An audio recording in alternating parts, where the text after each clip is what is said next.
Clear sir? सभी का स्वागत है। आज की चर्चा के मुख्य सहभागी हैं association for social and economic equality के अध्यक्ष तथा आज की चर्चा के अध्यक्ष honourable doctor Sukhdev Thorat sir, x chairman UGC and ICSSR association की ओर से आपका स्वागत है sir. Honourable mister Gajendra Babu, educational activist, general secretary, state platform for common school system, Tamil Nadu, आप हमारे साथ उपस्थित है सर। एसोसिएशन की ओर से आपका बहुत बहुत स्वागत है। ऑनरेबल डॉक्टर चयनिका Shah ma'am, feminist activist, association की ओर से आपका भी बहुत बहुत स्वागत है मैम, वेलकम। वेबिनार के आयोजन की अहम भूमिका निभा रहे हैं doctor professor Vimal Thorat madam, doctor Trilok Hazare sir, doctor Shrikant Bhote sir, doctor Gautam Kamle sir, आप सभी का स्वागत है। अनेक राज्यों से उपस्थित हमारे सहभागी दर्शक जो हमें जूम, यूट्यूब, फेसबुक, टेलीग्राम जैसे सोशल माध्यम से वेबिनार में सक्रिय सहभाग लेते हुए हमारा साथ दे रहे हैं, एसोसिएशन की ओर से आप सभी का बहुत बहुत स्वागत है। साथियों, आज की चर्चा को आगे बढ़ाने से पहले इस चर्चा के आयोजन की मुख्य भूमिका प्रस्तुत करने हेतु मैं प्रोफेसर डॉक्टर थोरात सर जी को सादर आमंत्रित करती हूँ। Well, good evening to all of you. Jai Bhim. Let me ask Prince Gajendra Babu, can you understand Hindi? No, I'm not able to understand Hindi. Okay, so I'll speak in English and then translate in Hindi for others. Thank you, sir. Thank you, sir. Well, ladies and gentlemen, this particular webinar is scheduled to discuss a very important issue. That is the entrance examination to medical engineering, eventually to other discipline also, and how does it affect the socially and economically disadvantaged group. Prince Gajendra Babu has for last 1.5 years has launched a movement in Tamilnadu against the entrance test for medical colleges particularly. They had set up a committee, government had set up a committee under the chairmanship of Justice Rajan, and the committee came with the finding that the NET reduces the admission of equally qualified or a little more qualified socially and economically disadvantaged student, SC, ST, tribal, from rural area,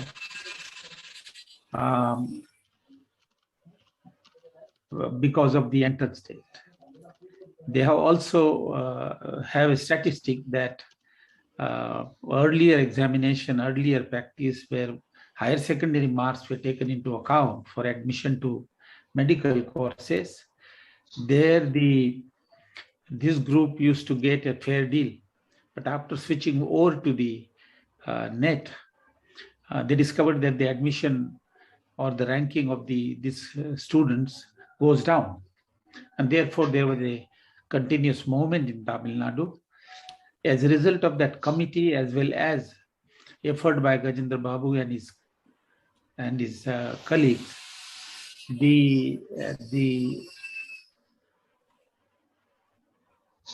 let me stop the voice that is coming up.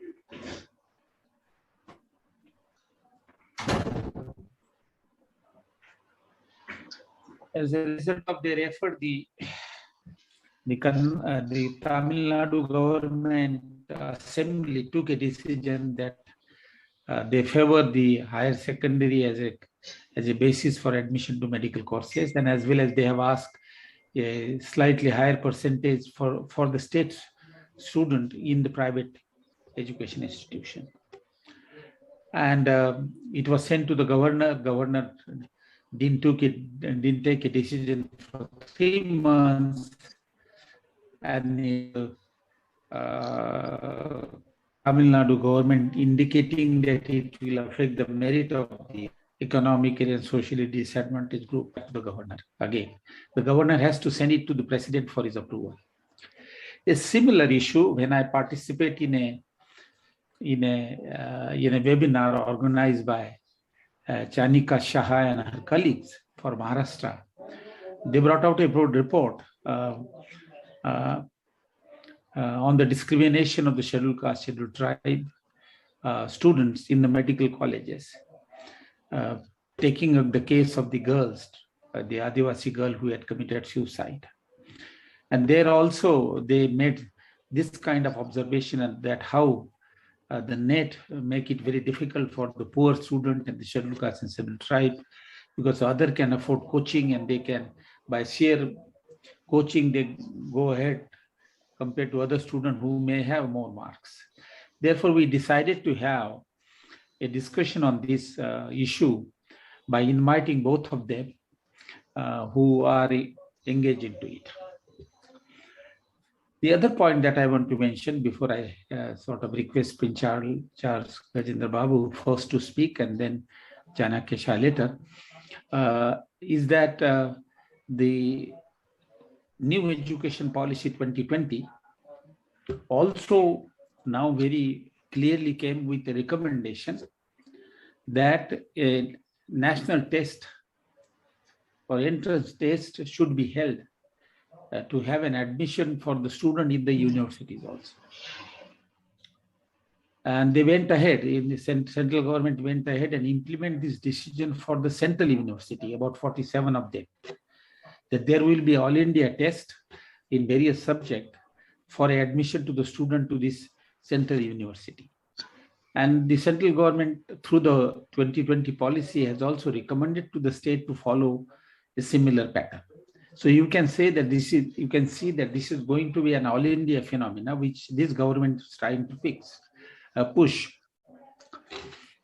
There is a general feeling, and it is my observation also, that the national test will be disadvantageous and will be unfair to the economically and socially disadvantaged group, even equally meritorious one, but poor, simply because the other with a lesser mark or equal mark, those who have money and finances to pay for the coaching, expensive coaching, and get ready only for that examination, will have an advantage to get an access to the medical courses, engineering courses, and professional courses. So while the government is saying that NET examination is being proposed to improve the quality of the student that enter into the higher education institution, we can very clearly say that it affects the access of the economically and socially disadvantaged group. So this is a policy which is suggested for improvement in quality, but with a non-inclusive character as far as the poor are concerned. This will not be inclusionary, socially and economically inclusionary policy. Therefore, I think we should discuss this issue, and the main purpose for organizing this is to make you aware about how the recommendation up to 2020 new education policy, as far as the admission is concerned, where they have recommended national test, is going to affect the access of the economically and socially disadvantaged group to the higher education institution. And we should take a lead the way Tamilnadu state has taken to ask the test admission on the basis of higher secondary mark and other consideration. Well, this is, friend, this is the background, the reason as to why we organize this a particular webinar and discussion on this topic. With this preliminary remark, I ask Vidya Chorpagar to invite Prince Gajendra Babu, possibly introduce him, I think, whatever. Please go ahead. Okay, sir. Thank you, sir. अब मैं चर्चा के लिए सादर आमंत्रित करती हूँ honourable PB prince mister Gajendra Babu sir को, लेकिन उससे पहले मैं professor Anita Tirpude madam, assistant professor English department, doctor Ambedkar college, आपको मैं इंट्रोडक्शन के लिए आमंत्रित करती हूँ ma'am. Please.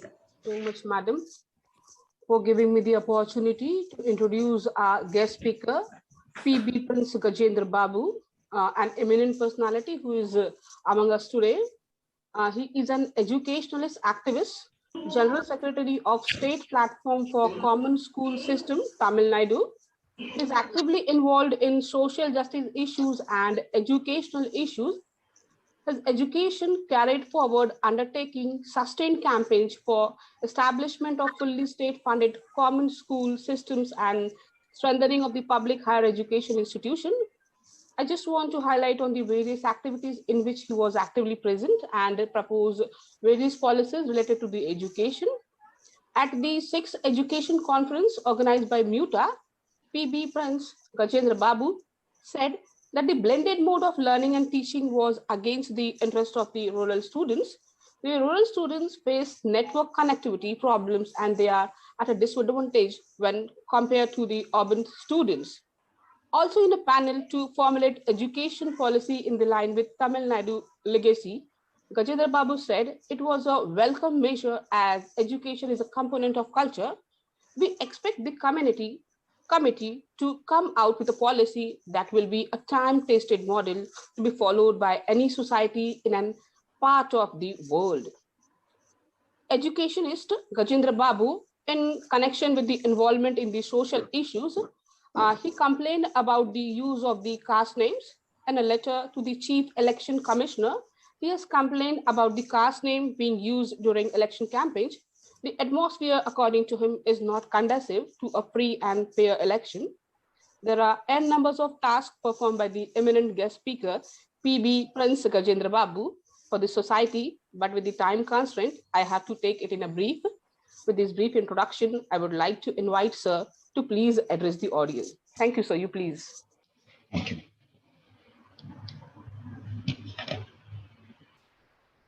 Good evening, sir. My respects to the chair of this meeting, the participants. I thank for having used nice words to introduce me. The speakers and the participants in today's webinar are all activists as well as academicians who are actively involved in the development of the society as a whole and in education in particular. In Tamilnadu, right from 2014, when Dinanath Batra said that there will be a non-governmental education commission that will evolve a policy which will be formulated by the government of India. We started the campaign against the NEP right from 2014, and we were closely following TSR, late TSR Subramaniam, the committee headed by him. The report submitted by that committee and the 43-page some inputs for draft national education policy document. We actually filed complaints with the National Commission for Scheduled Caste, National Commission for Child Right Protection, with reference to various wordings and proposals that are found in the 43-page some input document. We were consistently saying that almost the entire document, the draft policy document, input document, is against social justice, is against the marginalized people. It will take away all the rights of the state government, which are trying to do something good for the marginalized and women in particular belonging to any community. But unfortunately, I do not think the government of India understood what we were trying to convey. They proceeded. They came out with another committee called Kasturi Rangan Committee, and it gave a report. And now finally, we have a document that is called NEP 2020. And now we have a document circulated by the UGC and the Higher Education Department, which is a draft National Higher Education Qualification Framework, which is a clear roadmap for implementation of NEP 2020 in all spheres. Now, connecting this NEP 2020 and the draft NHEFQ, that is a draft National Higher Education Qualification Framework document, I feel it is a clear exclusionary practice. It is as though they are talking about inclusive. Even though they talk about equity and inclusive, even in the budgetary provisions, you could not see that inclusive or equitiveness. They have done nothing to strengthen the public school system. If you do not strengthen the primary schools, and if you do not provide a teacher for a subject, a teacher for a class at primary level, that means you are closing the doors for higher education for the first generation learner. Because a first generation entrant to a college comes from a family setup where the father, mother, uncle, aunt, whoever it may be, they do not know how to guide a child. So whatever the child has to learn or the child has to proceed in its career, it has to evolve by itself. It has to learn by itself. The child has to come out with its own experiences. And if you do not provide an equitable opportunity at the primary level, that means you are forcing the child to move away from the mainstream education. You are making me feel that I am not fit for this education. See, for centuries together, we experienced that we are told again and again that all are not born equal and all need not learn everything. Why should you try to learn all these things? See, what is the condition of your father or mother? Why can't you understand their sufferings? Why can't you do something that can help? So that means, what are you trying to tell me? That if I try to go for a degree in public administration, or if I go for a degree in economics or science or maths, and I proceed to go for a doctorate in that, that means I'll be wasting my time, I'll not be helping my family. That means I'm leaving my family. So you are forcing me to attend to my family what the government should do. It is not my duty, it's the government's duty to provide food for my family, to provide food for me, and provide adequate job opportunities or whatever it is for the people need. The critical entitlements have to be done by the government. But here, the child is made to feel guilt that it is not contributing to the family. So this notion is there in the subconscious of everyone. Now, in Tamil Nadu, we tried to break this notion as early as the 1920s, even before the independence, when there was Justice Party rule. We started opening the school, the government, the provincial governments that has been established, it was the elected governments, even though within the British framework, they tried to do a lot of things. It was Ayodhya Pandita along with the Olcott started the Olcott Memorial School. We learned lessons from the Ayangali's protest in Kerala, Muthukutti Swami's protest in Kanyakumari district. And like that, there were several protests taken, and we drew inspiration from Jyotiba Phule and Savitribai Phule. What type of a common school system that they were trying to evolve. They wanted every student belong to any community to live together, to study together. They wanted men and women to sit together. I think so. That the 4 pillars of common school system as far as India is concerned, even though the missionaries opened the schools, there may be many initiative by the Islamic teaching community and all, but still the common school system in the Indian perception, I think so, it is Mahatma Jyotirao Phule and Savitribai Phule who evolved. And this common school system and the educational pursuits that every Indian requires was reflected in the Constitution of India. Baba Sahib Ambedkar took Jyotirao Phule as his forerunner, as a person from whom he could draw inspiration. We could see that in the Constitution. And what is there in the Constitution as a directive principle was literally made into a right as early as 1950s when Sri Kamaraj was the chief minister, when we tried to open a school for every 3 kilometers, high school for every 5 kilometers. Apart from that, we started opening the colleges, universities, polytechnics, ITIs, etc., etc. Even there was great financial crunch. Now it took really 3 centuries for the students, for the people to understand that I can also go for higher education. This understanding, for me to come to this understanding, it really took 3 generations. It doesn't mean that immediately after implementation of the Constitution, January 26, 1950, everybody started going to schools and colleges. Everybody got equal access. It's not like that.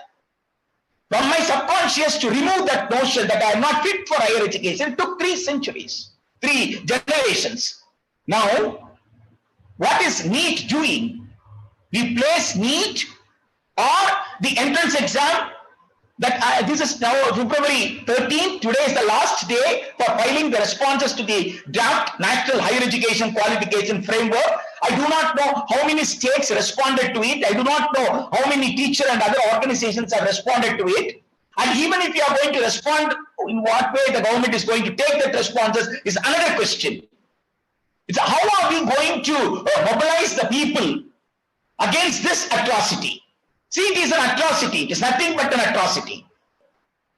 Albert Einstein rightly says one who has the information, one who has an access to information has the duty to act. All the people, all the 130 crore people of India do not have access to information. Whoever has the access to information have a duty to go to the people and tell what danger is awaiting the higher education.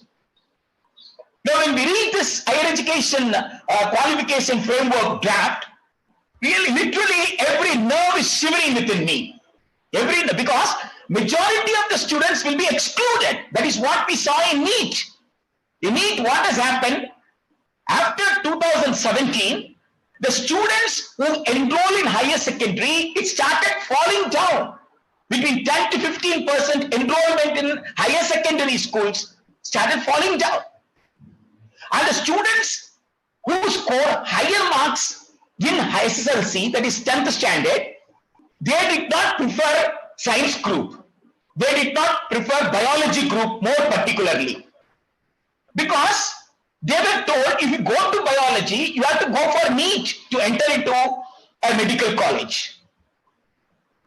Now NEET 2021 notification stated, NEET is also, apart from MBBS, BEd, BDS and Ayush, it is also, that is, it may be considered for nursing and life science. When you say life science, it is a larger area. It may be microbiology, biotechnology, botany, zoology, everything comes under life science, but they have used the terminology life science. In 2021, it is maybe, we do not know what will be for 2022. Sir, I'm interrupting you, sorry.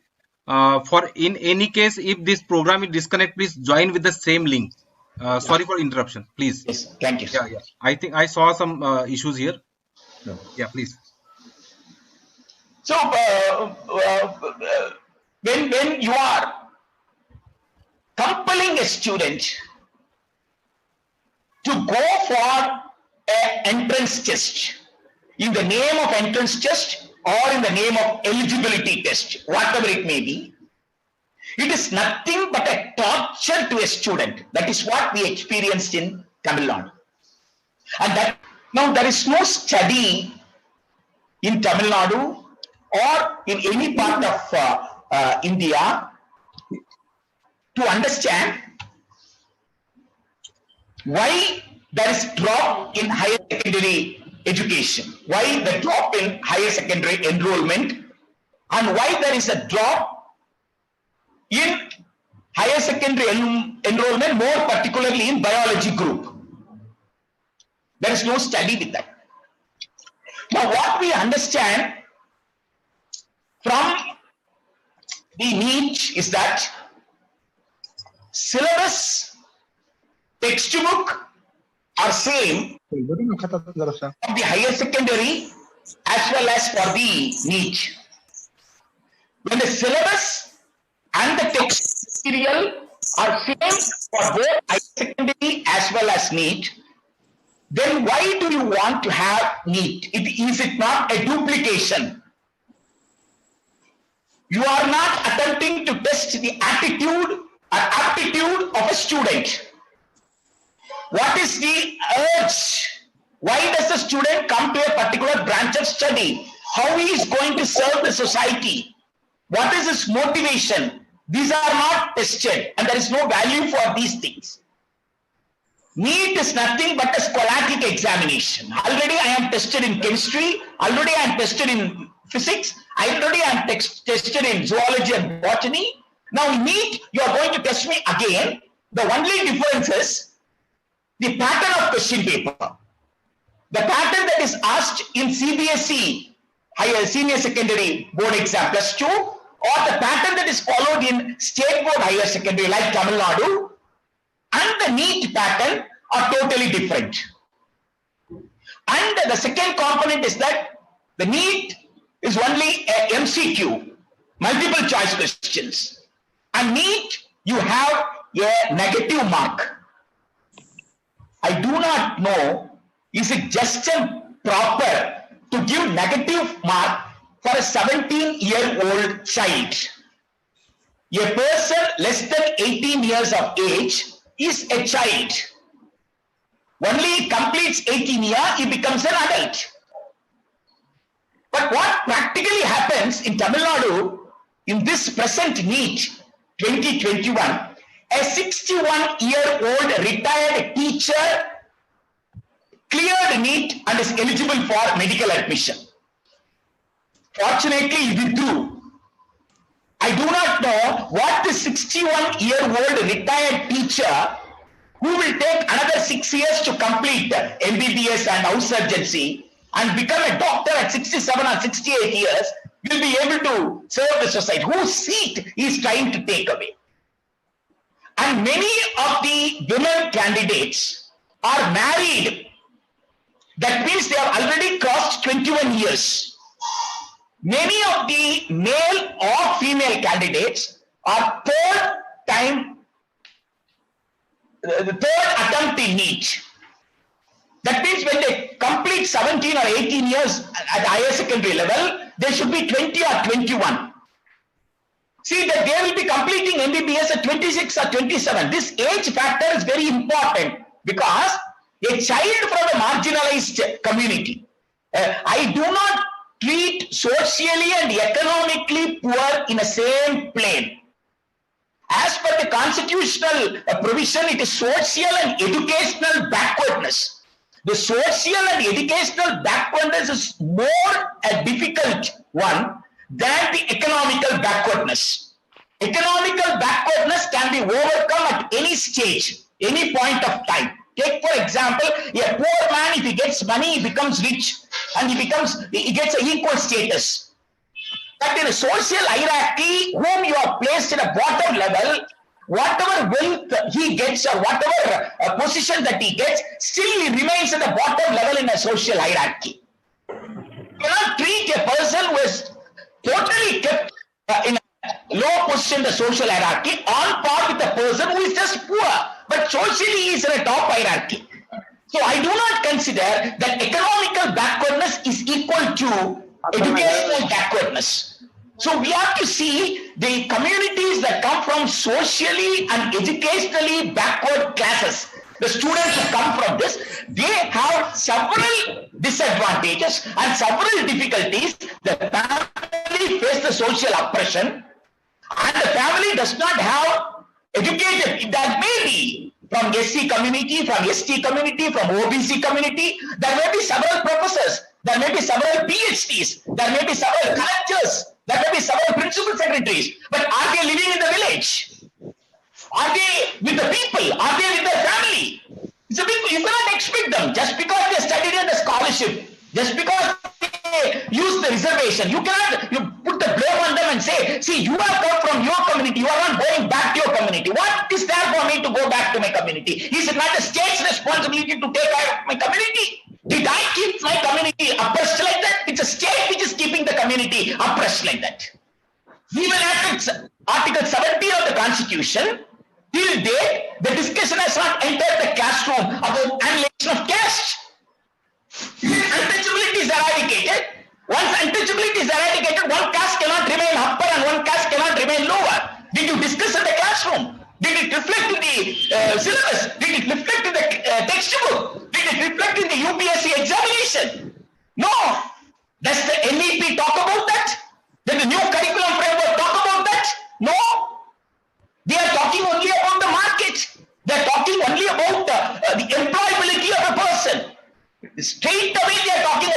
employability of a person, whether it is an 8th standard student, whether it is an SSLC student, 10th standard student, or whether it is an higher secondary student, or it is a graduate or a PhD. At all levels, they are only talking about employability and providing job skill.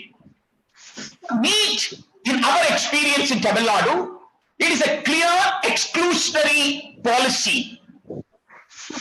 Myself withdraw from the competition. They say that only 30 people or 40 people came to MBBS even without NEET from Tamil medium government school. Yes, of course, we agree it is only 1% or less than 1%. But that 1% or less than 1%, how did they study is very important. That 1% or less than 1%, they took part in the family issues. They were with the family, they studied with the family, and they also studied in the school.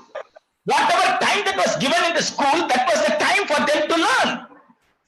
That's the problem. They cleared the higher secondary examination. The board tested them, found that they had all the learning activity. They could express the learning outcome very well, and that is why you said that they are qualified for applying to the degree course. Once I have proved what kind of an competence that they should have at the age of 17, it is natural that they will have a competence at the age of 18.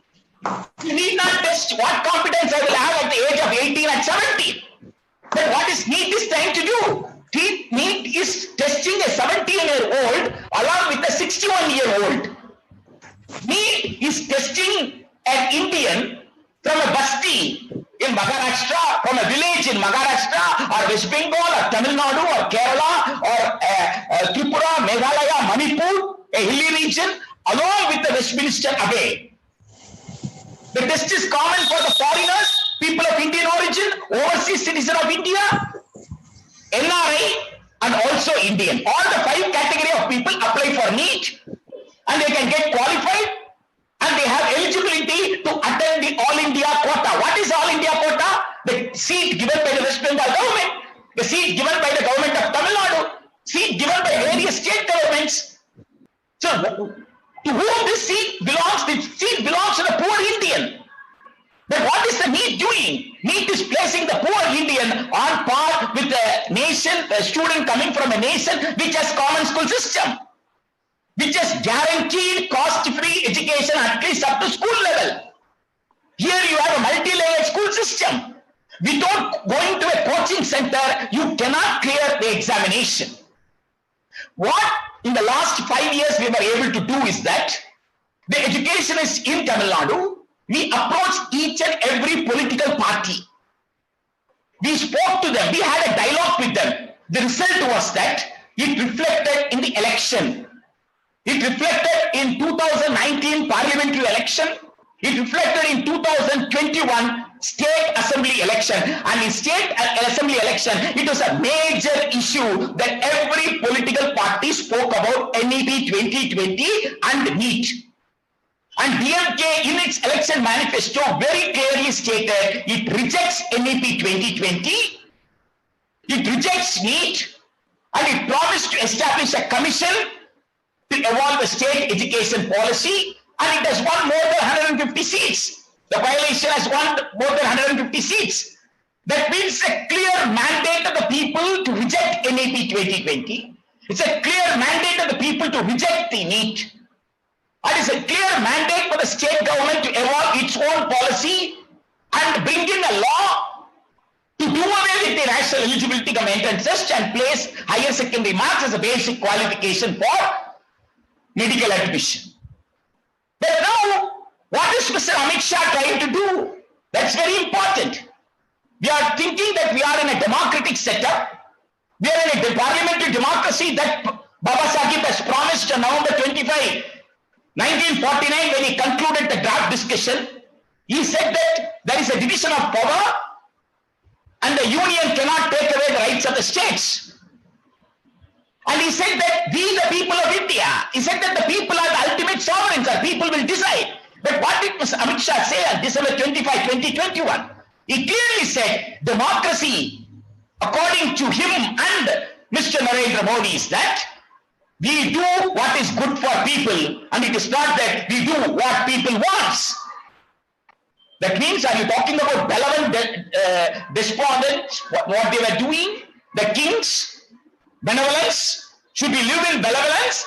Or should we say that every Indian is a sovereign? Is he talking about the dictator making terms for the people of India? This is not the parliamentary democracy that is envisioned by the Constitution of India. Now, the challenge to education is a challenge, it has become a challenge to the very existence of the Constitution, which promises a federal polity which is based on social justice. See, I wish to refer December 17, 1946 speech of Baba Sahib in the Constituent Assembly, where the resolution on aims and objectives, which became the preamble, was under discussion. He clearly said that justice, social, economic, and politics can become reality only when the future government is based on the socialist economic principle. It is a debate, it is in its volume, it is in the parliamentary library, it is part and parcel of the Constituent Assembly debates. So now what is NEP trying to do? Why is this need or why is this entrance? It is to help the coaching centers to mint money.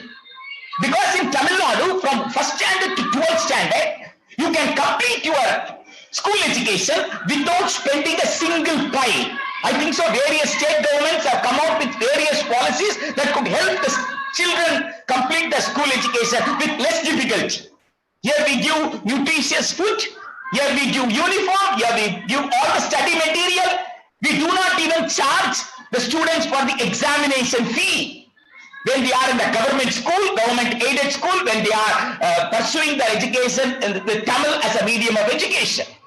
So cost-free education, apart from cost-free education, an incentive is given by the government to the children right from 6th standard. 500 rupees is deposited with every, but what you are trying to convey, the school education that you secured free of cost to the state-funded school is not an eligibility. You go to a coaching center, get trained how to avoid the negative marks. Get trained how to attempt the multiple choice question. Get trained how to skip zoology or botany, still clear NEET and become a student of medical college. Yes, 720 is the highest mark. A student who clears with 120 or 125, which is a base mark, which is a minimum mark required to clear NEET, is eligible for admission. When a student with higher score moves out of a self-financed deemed university or a management quota seat, a student with a lesser score gets admitted. And who is this lesser score? Lesser score got trained to skip a subject. And study with other two subjects. He may skip chemistry and physics and only concentrate in zoology, botany, or he may skip zoology and botany and concentrate only in physics and chemistry, and still he can get qualified in the NEET. Do you think this is a real qualification? Do you think this is a real merit? That is what Baba Sahib said in 1927 when discussing on the Bombay University Bill, that education has to be strengthened. Saying that we are strengthening education, developing education, you are only making examinations tougher and tougher. When you make examination tougher and tougher, you are excluding the backward classes of people. That is what he said.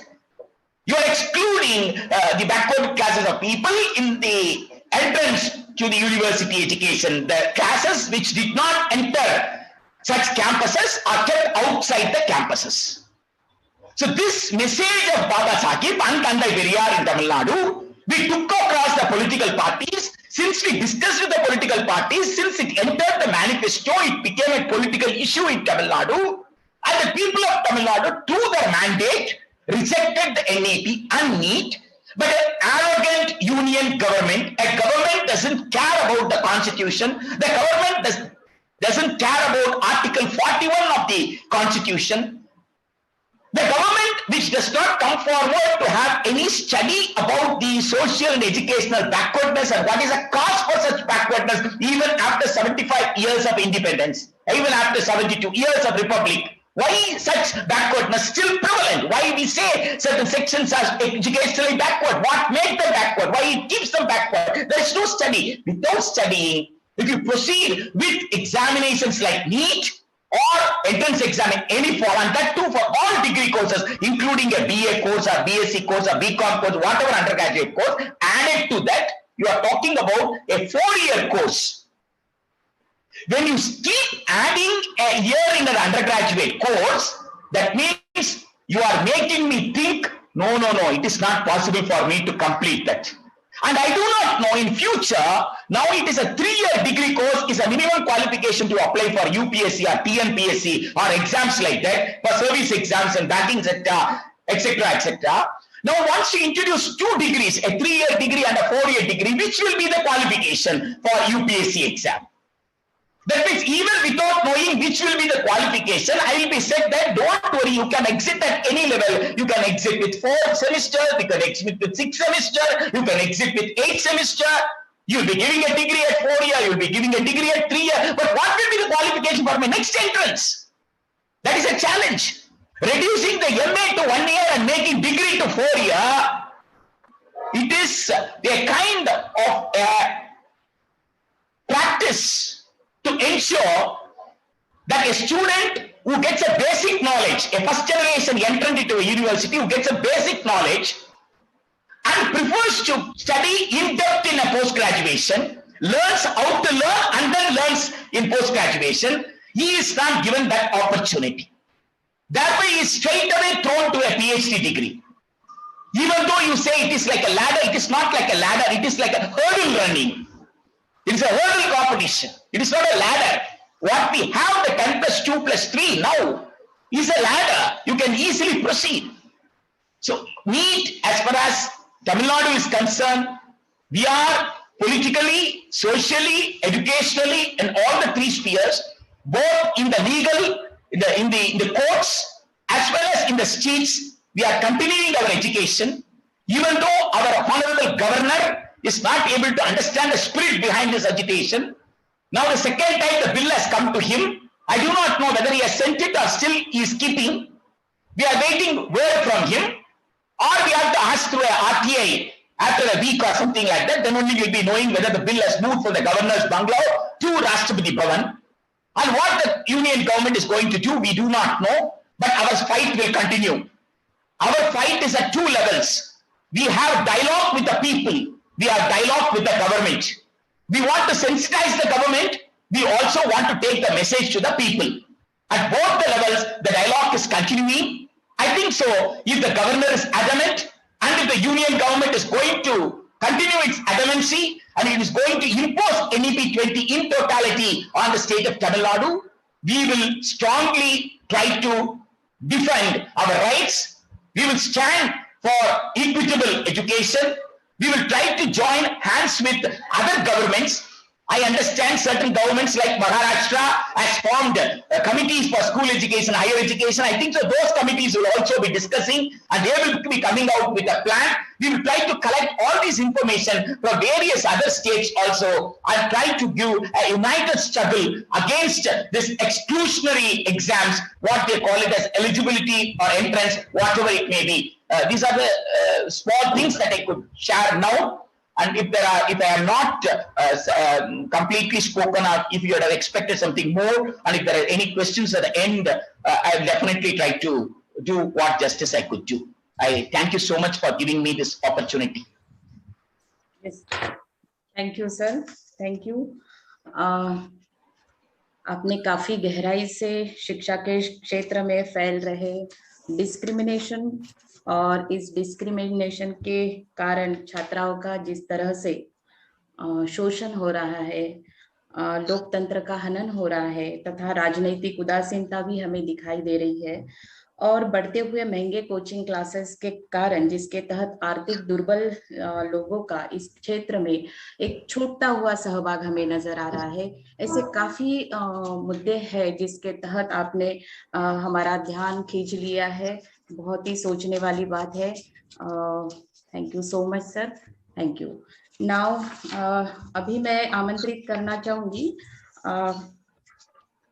Doctor चायनिका Shah madam को, लेकिन उससे पहले मैं मनीषा बौद्ध madam, जो UCN Buddha channel से हमारे साथ जुड़ी हुई है, मैं मनीषा मैडम से अनुरोध करूंगी कि वो चायनिका मैडम जी का इंट्रोडक्शन दें।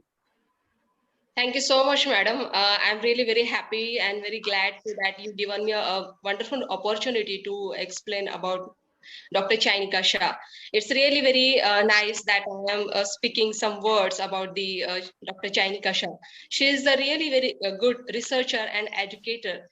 And when I studied about her, I listened her videos. So it was really very dynamic lady, and it was really very wonderful that experience.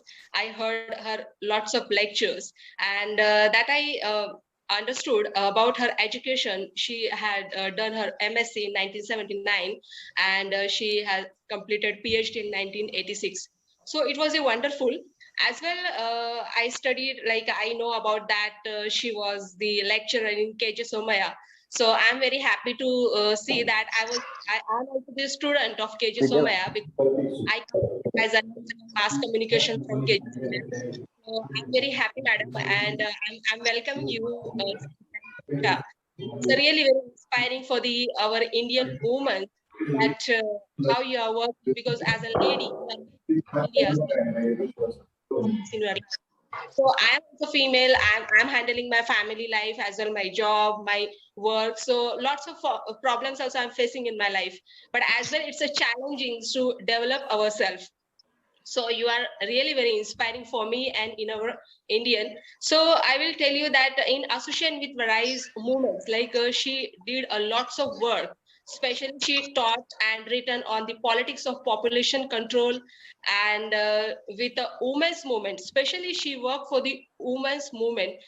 We can see that now still also women are not free. Like we say that Dr. B.R. Ambedkar given a good constitution and lots of acts, but still females in a different problems, they're having these problems in India. We can compare the India other country. The other countries female surviving good, but especially like Dr. Chayanika Shah, she's working very good in India. She's from India. So I'm very happy. Again, I'm welcome you, Dr. Chayanika Shah. Thank you so much, madam. Thank you, Manisha, for that. And thank you to the Association for Social and Economic Equality for inviting me here. Should I speak in English or Hindi? I understand that Professor Babu will not understand if I speak. It's not an issue, ma'am. I would like to pick up. Yeah. तो अगर ज़्यादा अच्छा रहेगा तो मैं हिंदी में बात कर सकती हूँ. Fine. मैं इस सेमिनार के लिए प्रोफेसर थोराट और इस ऑर्गेनाइजेशन की आभारी हूँ कि उन्होंने हमें मौका दिया इसके बारे में बात करने के लिए. मैं 2 ऑर्गेनाइजेशंस के साथ काम करती हूँ, नारी अत्याचार विरोधी मंच और people's union for civil liberties Maharashtra में. और ये जो मैं आज बात करने वाली हूँ वो 2 तरह से करने वाली हूँ.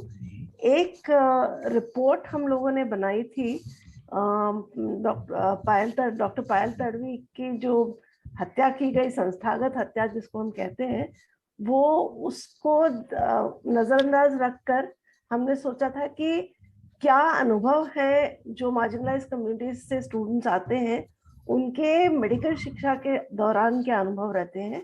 इसको समझने के लिए हमने 4 ऑर्गेनाइजेशंस ने मिलकर एक रिपोर्ट बनाया था, जिसमें प्रोफेसर थोराट जिसके रेफरेंस दे रहे थे पहले, जो सितंबर 21 में रिलीज हुआ था. द रिपोर्ट का नाम है the study drumbeat of institutional casteism, recognise, respond, redress. और जो 4 ऑर्गेनाइजेशंस इसमें साथ में काम कर रहे थे उसमें थे नारी अत्याचार विरोधी Manch, forum for medical ethics society, medico friends circle और people's union for civil liberties Maharashtra.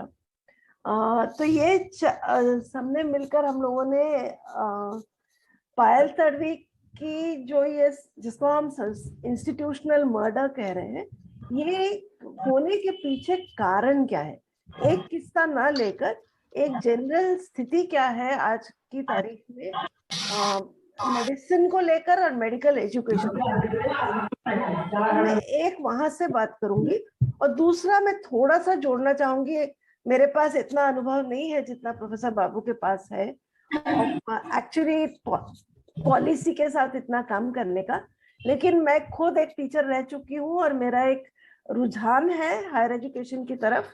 तो उसमें भी जनरली डिस्क्रिमिनेशन की बात जब हम करते हैं और कैसे शिक्षा की बात को कैसे आज की तारीख में देखा जा रहा है एनईपी के तहत, ये मुझे लगता है कि उनका बहुत महत्वपूर्ण योगदान रहा। इसके पहले जब उन्होंने बात किया तो थोड़ा सा उसके साथ जोड़कर मैं अपनी बात रखना चाहूंगी।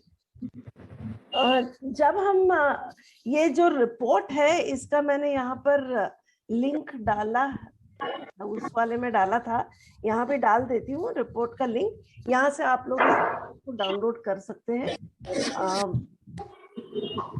रिपोर्ट में जैसे कि मैंने कहा, हमने ये नहीं सोचा कि क्योंकि बहुत सारे अनुभव हमारे से पहले बहुत सारे लोगों ने किस तरीके का भेदभाव जो खास करके रिजर्वेशन की सीट्स पर आते हैं ऐसे स्टूडेंट्स के साथ किस तरीके का भेदभाव होता है, जाति को लेकर किस तरीके का भेदभाव होता है, खास करके मेडिकल एजुकेशन इंस्टीट्यूशंस में, इंजीनियरिंग कॉलेजेस में, इसके बारे में बहुत लोगों ने लिखा है और ये बहुत चर्चित बात है।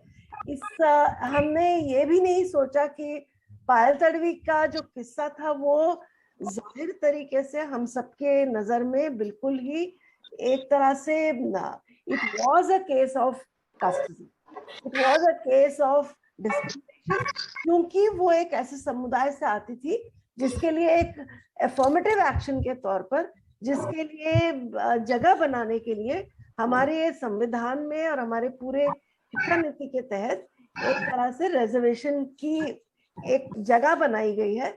उसके तहत वो यहाँ पर वो शिक्षा ले रही थी और ऐसे जब स्टूडेंट्स शिक्षा लेने आते हैं तब उनके साथ शुरू से, मतलब जैसे कि प्रोफेसर बाबू ने कहा, पहले तो ये अपना एक मन बना पाना that I am capable of taking this education, कि मैं ये शिक्षा ले सकती हूँ, इसके हकदार हो सकती हूँ, यहाँ से शुरुआत करते हुए फिर जब पूरी उतनी मुश्किलात के साथ जब वो एंट्रेंस देकर उस कॉलेज में जाते हैं तब उनके पीयर्स की तरफ से, बाकी जो स्टूडेंट्स हैं उनके पास से, उनके टीचर्स के पास से और पूरी व्यवस्था के साथ की तरफ से उनके साथ का जिस तरीके का व्यवहार होता है वो बहुत ही भेदभाव भरा होता है। इसके बारे में बहुत सारे अकाउंट्स आज तक लिखे जा चुके हैं, जो लोगों ने खुद के अनुभव लिखे हैं। तो हमको ये लगा कि हमको ये देखना था हमारे रिपोर्ट के जरिए, इतने सालों के बाद भी जब अफर्मेटिव एक्शन इतने सालों से रहा है, जब ये हमने पहचाना है कई सालों से कि discrimination is inbuilt into the educational system, then why are we not able to make institutional mechanisms? हम क्यों ऐसे संस्थात्मक तरीके नहीं बना पा रहे हैं कि हम इस भेदभाव को कम कर सकें? तो ये हमारी मुख्य, this was our main focus. How do we actually look at, how do we understand why this kind of institutional and structural casteism continues in higher education institutions till today? तो ये हमारा मुख्य बात थी। हमने कुछ लोगों से, बहुत सारे लोगों से बातचीत नहीं की थी, लेकिन कुछ लोगों से जरूर बातचीत की थी और ये जो सबके अनुभव रहे हैं कि जिनके साथ हम काम करते हैं, जिनके साथ हम, जो हमारे टीचर्स हैं, जो हमारे सीनियर्स हैं, जो हमारे आसपास लोग हैं, वो सारे के सारे एक तरह से उन लोगों को जो रिजर्वेशन के तहत आते हैं उनको एक मेरिट में कम देखते हैं। और ये मतलब ये जो एक गलत इक्वेशन बनाया जाता है कि अगर आप रिजर्व सीट में आ रहे हैं तो आप मेरिट में कम है, ये हमारा सबसे पहला पॉइंट था जिस पर हमको बोलना था। और ये जाहिर हम तो ये मानते हैं, जैसे कि हम सब मानते हैं कि there is no connection, that merit is something not linked to the fact that somebody who comes from a very dominant caste उसको जितनी आसानी से शिक्षा का अधिकार मिलता है, उसको जितनी आसानी से शिक्षा के क्षेत्र में आने को मिलता है, मेरिट वो दो बच्चों को एक साथ आप कंपेयर कर ही नहीं सकते हैं। तो मेरिट की बात, वो मेरिट शायद जो बहुत सारी मुश्किलात के बाद भी यहाँ पर पहुंच रहे हैं, उनके मेरिट की तुलना ये जो आसानी से शिक्षा पा रहे हैं उनके साथ की ही नहीं जा सकती। So we wanted to address the question of merit, और ये एक हमारा बहुत इंपॉर्टेंट पॉइंट था। दूसरा पॉइंट था कि क्योंकि डॉक्टर पायल ताडवे खुद एक रेसिडेंट डॉक्टर थी, वो डॉक्टर बन चुकी थी, वो डॉक्टर हो चुकी थी, वो MBBS कर चुकी थी, वो पोस्ट ग्रेजुएट स्टडी के लिए आई थी, और वो जब वहाँ काम कर रही थी तब वो रेसिडेंट डॉक्टर थी। तो हमारा एक बहुत बड़ा हिस्सा हमारे बातचीत का रेसिडेंट डॉक्टर्स के साथ था, क्योंकि हम ये भी समझना चाह रहे थे कि रेसिडेंट डॉक्टर्स के खुद के क्या अनुभव है, क्या, और ये हमने अभी कोविड के दौरान बहुत सबने देखा कि सरकारी अस्पतालों में कैसे डॉक्टर्स नहीं हैं, और किस तरीके से हमारी पूरी स्वास्थ्य जो सेवा है वो जिस तरीके से प्राइवेटाइज होती जा रही है, जिस तरीके से वो एक तरह से वो लोगों को मजबूर कर रही है कि वो सरकारी व्यवस्था में न जाएं और निजी व्यवस्था में जाएं, वो कैसे पूरी एक रेसिडेंट डॉक्टर्स के कंधों पर टिकी हुई है। That we do not have appointments of doctors in these systems. बहुत कम स्टेट्स हैं, जैसे तमिलनाडु है या केरला है या कुछ और स्टेट्स हैं, जहाँ इस पर थोड़ा ध्यान दिया गया है कि शिक्षा और सेहत ये दोनों के ऊपर कितना बजट दिया जाए, कितना खर्चा किया जाए, कितना पब्लिक स्कूल्स को और कितना पब्लिक हॉस्पिटल्स पे इन्वेस्टमेंट किया जाए। लेकिन अधिकांश जगहों पर, and unfortunately even in a state like Maharashtra, अधिकांश जगहों पर ये सिस्टम पूरा ज्यादा प्राइवेटाइज होता जा रहा है। तो इस प्राइवेटाइज्ड हेल्थ सिस्टम में सरकारी अस्पतालों में या मेडिकल कॉलेजेस में जब स्टूडेंट्स पढ़ते हैं, जो कुछ गवर्नमेंट हॉस्पिटल्स में पढ़ते हैं और कुछ प्राइवेट हॉस्पिटल्स में पढ़ते हैं, और जो रिजर्वेशन के तहत आते हैं, इनके ये सब के साथ नीट का संबंध है, और इसीलिए हमने नीट पर भी बात की। तो मैं दो चीज कहना चाहती हूँ जहां तक रेसिडेंट डॉक्टर्स की बात है। रेसिडेंट डॉक्टर्स के ऐसा नजर आता है कि ये एक तरीका बन रहा है कि सिर्फ MBBS होने से आपकी पढ़ाई पूरी नहीं होती, ये एक समझ है, खास करके जो डोमिनेंट कास्ट। और मुझे प्रोफेसर बाबू की I really like that point that he made about the number of years that people are spending over here. The how many years can people spend in education? ये एक बहुत important बात है कि किसके पास ये सुविधा है कि वो इतने साल पढ़ाई में लगाए और उसके बाद काम करने लायक बने। ये this in itself is a statement of discrimination कि अगर आप, जैसे कि प्रोफेसर बाबू ने कहा कि आप फर्स्ट टाइम में नीट क्लियर नहीं करते हैं, आप उसको second time, third time, fourth time आप देते हैं, आप कोचिंग क्लास में जाते हैं, आप ये सब करके आपको नीट में रैंक मिलता है और उसके बाद आप एडमिशन लेते हैं। तो ये जो कर पा रहे हैं ऑब्वियसली उन सेक्शन से है जिसको उन्होंने एकदम सही तरीके से कहा कि socially and educationally backward sections. Economic तो है, लेकिन socially and educationally backward sections, इनमें ये इन लोगों को क्या इतनी जगह है कि मैं 3 साल तक बैठ जाऊं और मैं बार बार नीट के एग्जाम देती रहूं ताकि मैं कभी ना कभी मेडिकल कॉलेज में जाऊं। और ये 3 साल मेरे पास पड़े हैं कि मैं अपने परिवार के लिए कुछ ना करूं और मैं अपने लिए अपनी पढ़ाई के पर ध्यान देती रहूं। इतना facility, such kind of space and time is not available to those coming from socially and educationally backward backgrounds. They are contributing to the familial incomes much sooner than many others.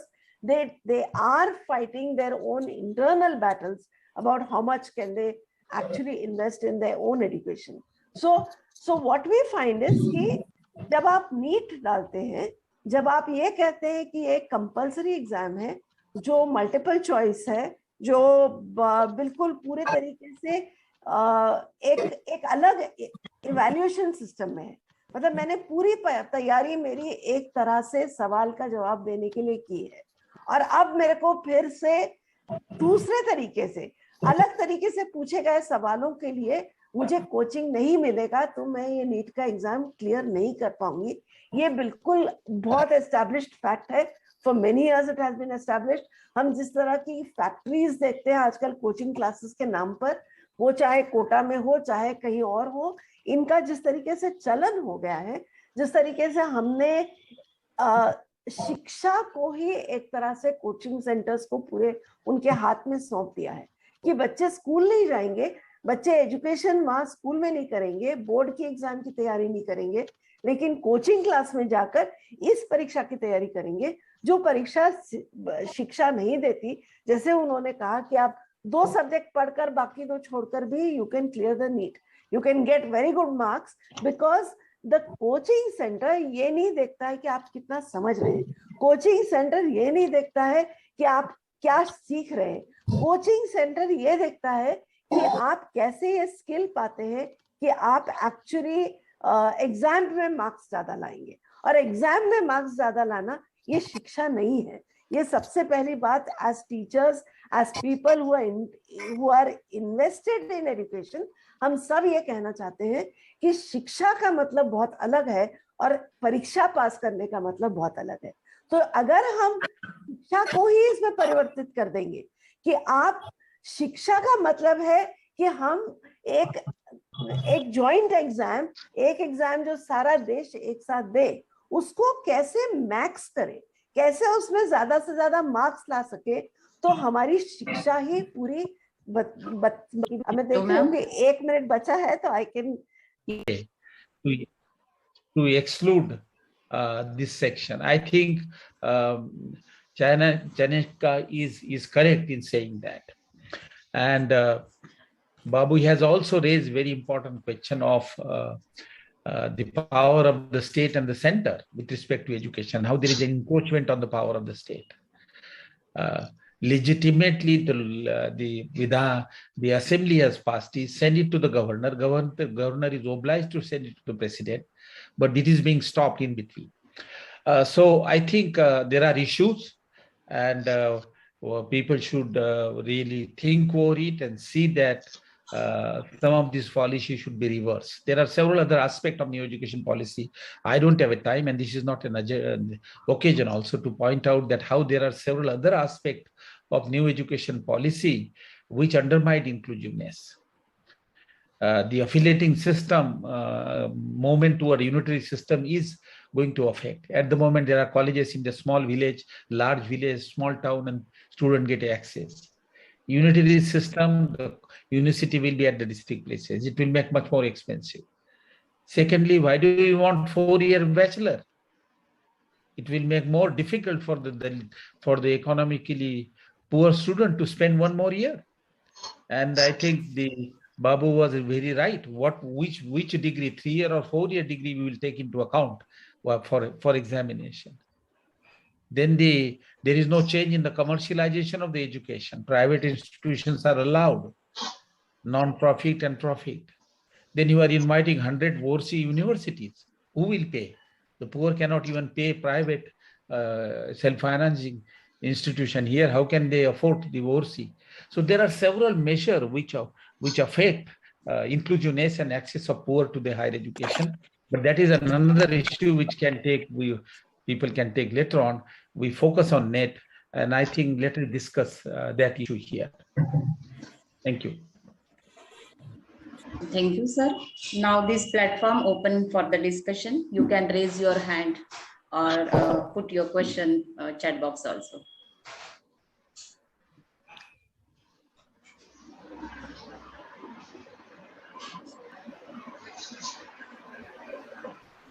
There was no question in the chat box, so we request all of you, if you want to ask the question, please ask directly.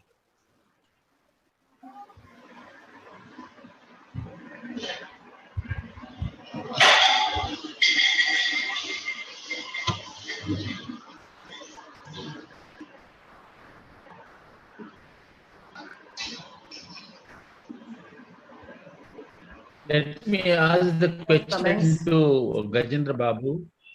Gajendra Babu, now that the assembly has sent it second time to the governor, is it obligatory on the governor to send it to the president, or then governor can sit back or sit on it?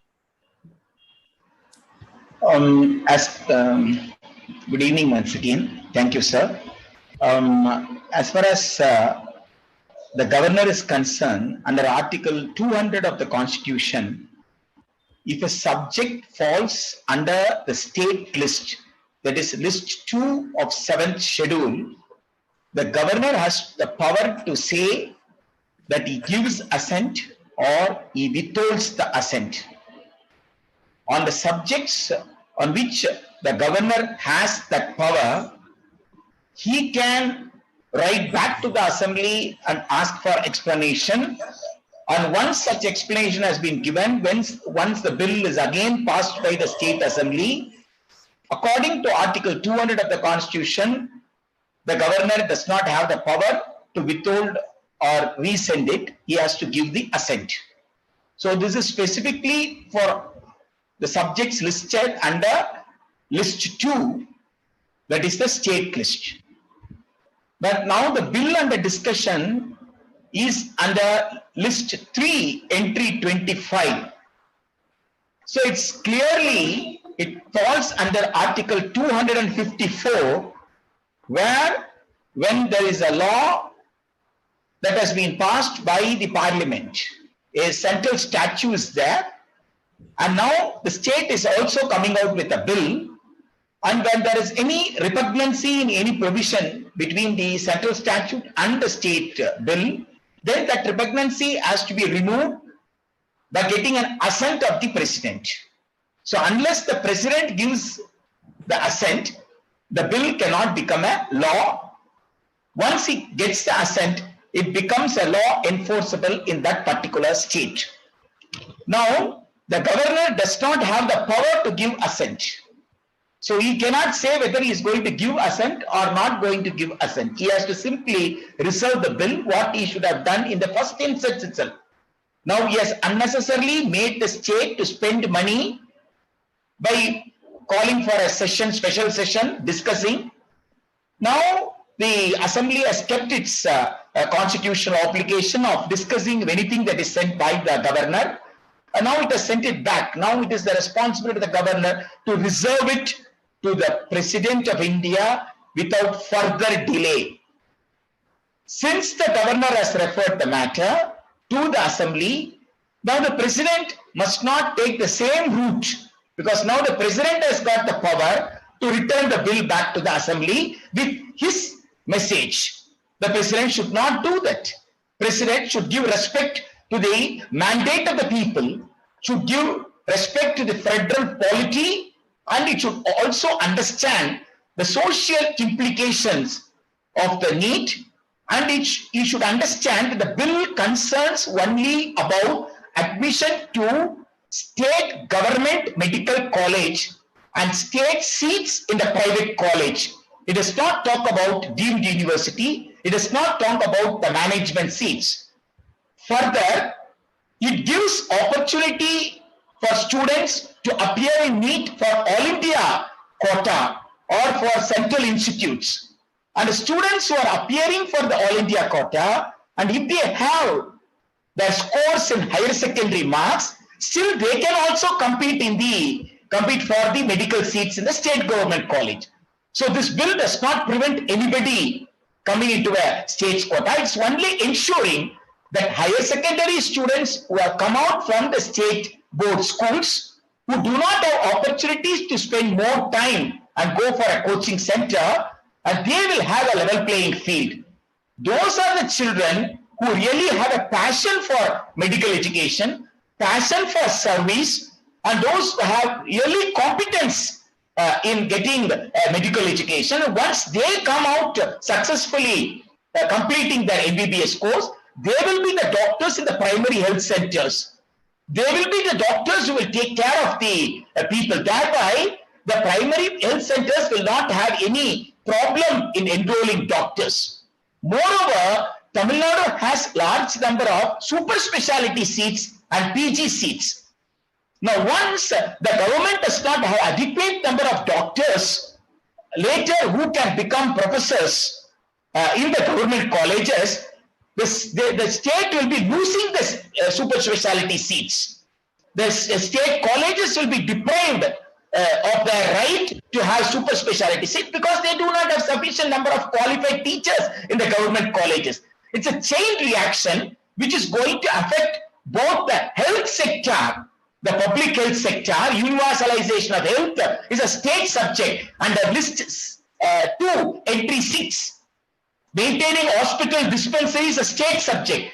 So the state government will be facing a challenge not having doctors for the primary health centers and also sufficient number of qualified teachers to teach in the higher medical education. So these are the areas that the President of India should understand. We literally mean if it is a President of India cannot take any decision of his own. According to the Constitution, it's a cabinet headed by the Prime Minister who has to advise the President. So I request the Prime Minister who has spoken about democracy, quoting about Uttaramerur district of Uttaramerur place in Tamil Nadu, quoting an excavation site in Uttaramerur, epigraphy. He has spoken with Mr. Joe Biden about democracy. If he has really understood democracy, I think so he should give respect for the constitutional provision of parliamentary democracy, social justice, federal polity, give respect for the mandate of the people of Tamil Nadu and advise the President of India to give assent to the bill without further delay. Yeah, let me just quickly clarify. There is a question for you also on the chat, but let me ask you that in the bill, are you asking that there won't be any test for the admission to the medical courses in the government medical colleges? They will be only taken on the basis of 12-year higher secondary performance? Is that the point that you are... yes, sir. Tamil Nadu, as early as 2006, abolished common entrance test for all technical courses. Now, this bill clearly states for government colleges it will be higher secondary marks. Okay. Now, please read. There is a question by Suraj Khobragade. Suraj Khobragade Can you read asking, it? Yes, sir. Vidya, you can read it? Yes. If NEET examination Can you excluded. read it? Yes, sir, I am reading. If NEET examination excluded the students of backward communities, then what will be the alternative for NEET exam or admission procedure for higher education? Do you want me to answer? Yeah, read again. Is the question for me? Yes, sir. This is for you. Yeah, for you and both, and also Chayanika Shah can answer. Yeah. Fine. Both you can respond. So the higher secondary, when a child is undergoing schooling, right from first standard to 12th standard, at various level, there is an evaluation within the school system to find out whether the child has the necessary learning outcome. And if the child has any difficulty in learning process, there is a mechanism to help the child to overcome that difficulty in whatever way it is possible. Now, at 15 years in SLC examination, the child proves the competency. The child proves that it can bring out, it can very well express its learning outcome. And once it has proved that whatever the competency the child should expected to have at the age of 15, we understand that the same thing will happen in 17 also. That is how we promote a child. We say whether the child is qualified for higher education in the transfer certificate. Now, what is the NEET doing? NEET is making that particular row as meaningless. You cannot say in a school examination, as a teacher who has taught the child for 10 to 12 years cannot say that the child is really competent to go for the higher education. You are depriving the school, you are depriving the teacher to evaluate the child in all angles, so the social angle, an educational angle, in a multiple angles the teacher can definitely evaluate the child. That opportunity is being denied in the NEET.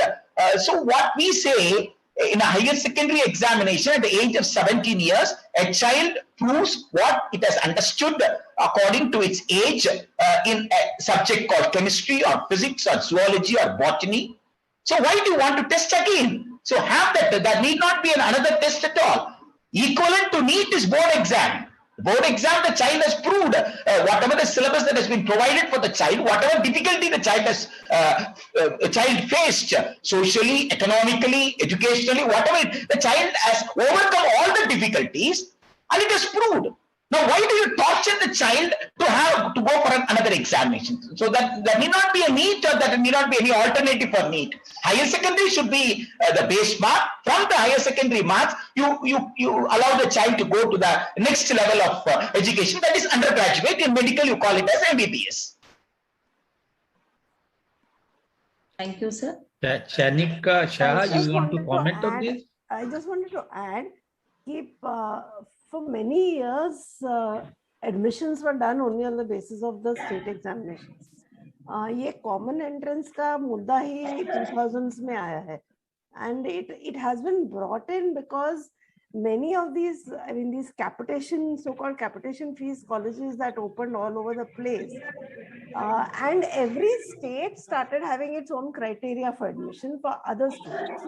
So if students from outside the state wanted to come to the state, then there were different criteria for different states. And to eliminate that, sometimes some states had entrance exams, some states did not have entrance exams. So apparently to eliminate all of this, they brought in the common entrance. Now the thing is, who is it that was going to different states to try their luck? Who could manage? कौन था जो इतना मतलब जिसके पास इतनी जगह थी कि वो अलग अलग स्टेट्स में अप्लाई करे?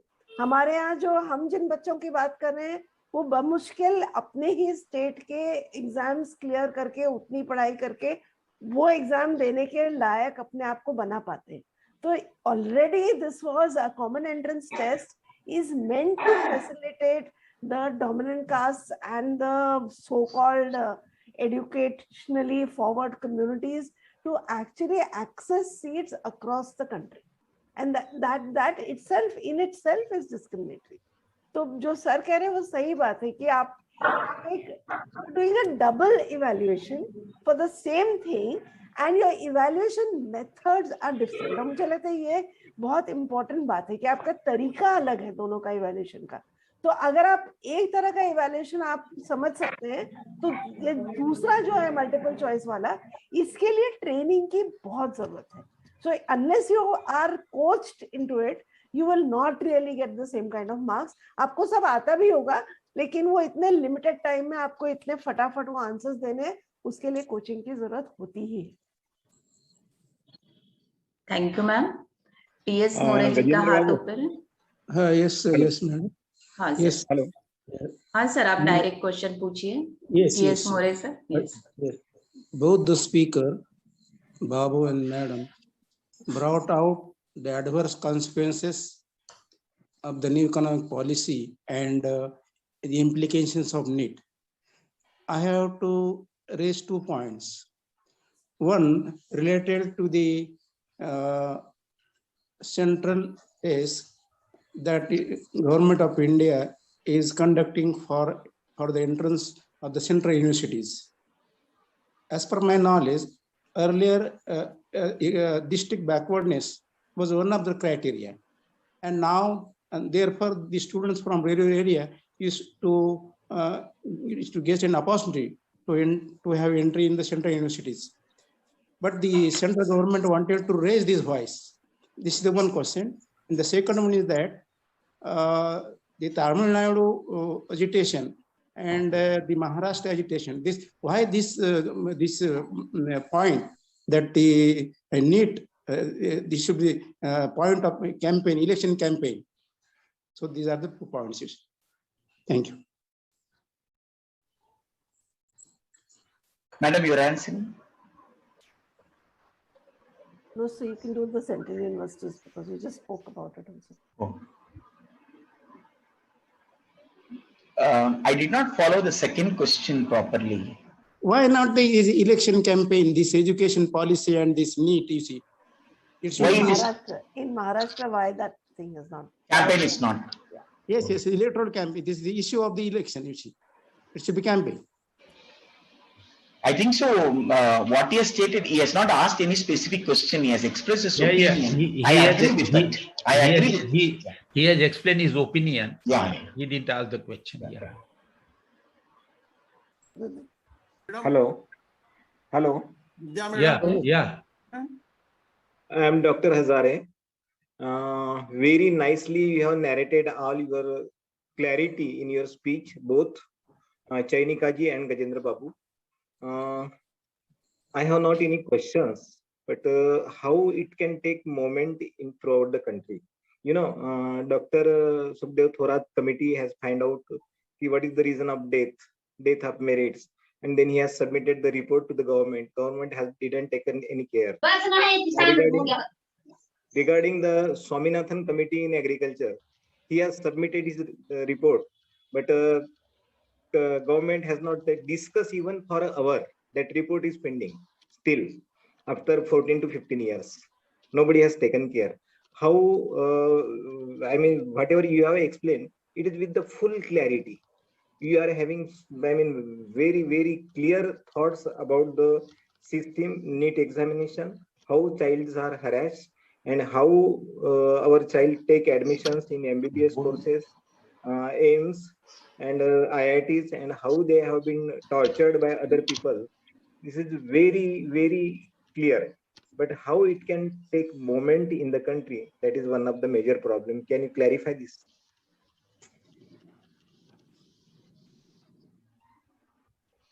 I think that what Professor Babu spoke about Tamil Nadu is very heartening in some sense. That to actually have it part of the manifestos of every political party to raise the issue of education and maybe health is something that we should all try and do. We are, I mean, unless the government takes education and health seriously, there's no way that people from educationally and socially backward communities will have any space in this society. So I do think that giving importance to the fact that all political parties address these issues and understand the concerns is extremely important. And I think that we should all learn from Tamil Nadu and try and do it in our respective states as well. Vidya, there are two questions. Can you? Hello? Vidya? Yes, sir. There are two questions. One Okay, by sir. Subhash Chand and another by Suraj Khobragade once again. Can you read them out? Yes, sir, reading. From Subhash Chand, coaching institutions should be banned. In our time, 1979, we used to appear in competition based on our knowledge of 12th standard.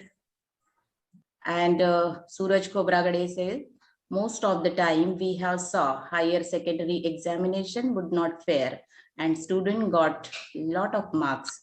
Then how can government decide it? Yes, Babu. Yes, sir. One thing is that when we say that board evaluation is not fair, then it is up to the government to correct the evaluation process. Because board examination is not conducted properly, you cannot torture the student to write another examination. When the government is doing something wrong, you ask the government to correct it. Professor Ranjit Roy Chaudhary committee, which was studying the Medical Council of India, wanted restructuring of Medical Council of India into NMC. And in the same report, it spoke it spoke about the medical education, where it spoke only about the private colleges looting the students, and how really unqualified people who have no interest in medical education at all, they come into medical field.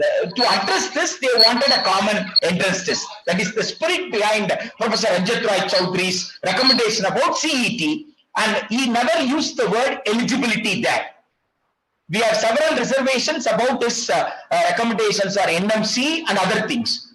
But regarding the entrance examination, he never mentioned about eligibility. He spoke only about the private managements. The Professor Ranjit Roy Chaudhary's committee report was placed before the Parliamentary Standing Committee, and the Parliamentary Standing Committee had a very exhaustive discussion, very exhaustive hearing and all, and it also mentioned about how usurious fee is collected, and how if a fee of 50 lakh is being collected for MBBS, how can a student coming from a poor family enter into a medical college?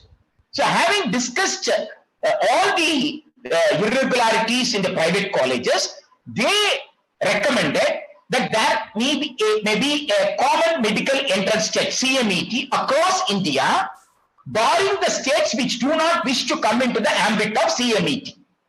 They also said there should be a provision for these states to enter into the ambit of CMET in a future date if they so wished. In the Model Dental College case, the Supreme Court also said, since the report is under the consideration of the Government of India, we do not want to express any opinion on it, and they wanted the government to consider that report. Which report? The 92nd report, which clearly stated give the right to the state government if they so wish. Now the Union of India did not bother about the spirit behind the recommendation, the spirit behind the judgment. They wanted to club everything together. So what we need to understand is that the Niti Aayog actually proposed NEET in the second round. Niti Aayog was much only about the private players who will be investing in the medical colleges. It did not want to affect the private players. It did not want to affect the profit that the private players will be making. So we have to read the recommendations of Niti Aayog and the NMC bill. Then only we will understand the real intention behind the NEET. So higher secondary marks, I think so. If you need to strengthen, you still strengthen the board exams. Do not torture the students.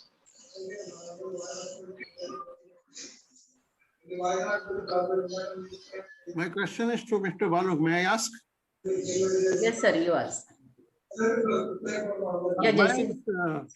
Sir, my specific question is, we know there are a lot of the discrimination even up to level of the higher secondary. पूछिए सवाल आपका. My question is, specific question is detaching the marks of the higher secondary, whether it is beneficial for depressed class or not. Looking in the, given there is a lot of discrimination and there is a gap, marks gap in that level also. So detaching higher secondary marks for admission, it is favorable or not favorable for the depressed classes specifically? A very valid question, because when there is a private player, whether it is a school level or whether it is a coaching level, the advantage is only for the people who are in the top ladder of the social hierarchy and the people who are affluent in all sense. So it is always a disadvantage for the poor, the needy, the marginalized people. There is no doubt about that. There is discrimination at all levels. In a state where you find that private players in school education are not under control, then we need to bring in regulation to control the private players. Ensure that there is correct fee examination at higher secondary, whether at the school level, whether at the board level. Ensure that the government has a strict watch on it. In Tamilnadu, we have such a scheme.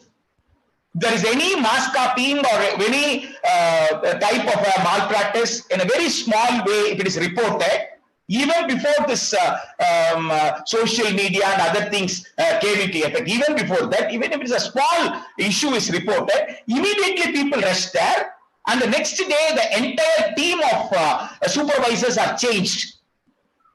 We are trying to address those issues to ensure that the government school children, the private school children, they face the examination fairly. To some extent, we are able to provide a level playing field in the learning process in the school. That is, when the private school students go for tuitions, they provide extra study hour for the government school students. The headmasters, through their own fund or through the PTA fund or through some philanthropers, they provide some kind of a meal or a small snack or something like that for the early learners or the evening learners, and they are given extra 1 hour, 2 hours study hours. Study hours is not a tuition hour. Actually, they cannot go home and study. There is no facility for them at school. They cannot even take the school bag home. Such a student, they sit in the school and they study, and one teacher they take rounds, a subject teacher per day. They see that the students study, and if there is any clarification needed, the student get clarification from the teacher. So we are able to provide some kind of a level playing at the school level, which cannot be provided in a coaching center. If you say government has to run a coaching center, the technology that is being used by a high-end coaching center can never be used by a government. And a student, from the student point of view, when you ask the student to go for a coaching center after the school hour, the student will feel tired. Beyond that, the student has to attend to the home course. He or she has to attend to the family affairs also, because it is 16 years. The students start learning, start feeling the pain of the parents. We have to understand all these issues. A student feels that the parents have suffered for us for all these years. Let me not allow the parents to suffer further. So this psychology we have to take into account. All these things make a marginalized student not to enter into a coaching class or not to enter into a area where he has to spend more time. He wants to find an area because he has already proved his competence. You have charged him like anything. You have challenged him like anything. He has proved, he has come out of all these difficulties and he proved that he is worthy of that challenge. Having proved that he is worthy of that challenge, now we want to test him again. It is only to torture and see that he or she goes out of the mainstream education of their own without blaming the institution. That is the state. So I think so. We need to address the school education. We need to ensure that a PG post is filled in all schools for all subjects. We need to ensure that sufficient number of school teachers, sufficient number of non-teaching staff, sufficient number of facilities, laboratory facilities where we need a demonstrator, lab assistant. All these things are the issues that the state governments need to. And we have to understand that the central government, the union government, is not running any general school. It is only running a special school. That is Navodaya, Kendra Vidyalaya, Sainik, etc. It's not running a single general school. All the general school, public funded school are the state government school of the respective states. Now you are taking a policy decision and giving a more challenge for the state government and the state school, which is unfair. This is not a federal polity at all. You have to listen to the state government who are providing education, which have taken the responsibility to education, strengthen their hands, provide more funds to them to give better education and school education. That will be a fair play for the marginalized people as well as any community, those who are needy, those who are poor. It will be a fair play. Definitely a coaching center or an additional examination will never be a fair play for the marginalized people. Yeah, Chayanika, I think Jai Singh also referred to discrimination at the higher secondary level. Yeah, would you like to comment on that? Given that even common factor, coaching is starting from the 6th, 7th also. Coaching is taking the factor of the coaching. Yeah, it's okay. It's okay. Let her answer your question. Yeah. Discrimination is okay, for the depressed class. Depression is not only that their background, they are discrimination from the beginning. So 12th mark, assuming that higher secondary marks is fair of all the discrimination, and at the same time conducting the independent entrance exam which have no weightage of the higher secondary, whichever is better. Taking the all other factor thing, I am talking from the depressed class. Even so the point Okay. Later. Yes, madam. Yes, please. The point is, I understand what Professor Babu also said very clearly, that discrimination exists. It's not as if it's easy for the student to pass the 12th standard exam. And 12th standard exam by itself, to actually get education in those 12 years, we really have to work on our schools and our syllabus and our teachers and their attitudes to students.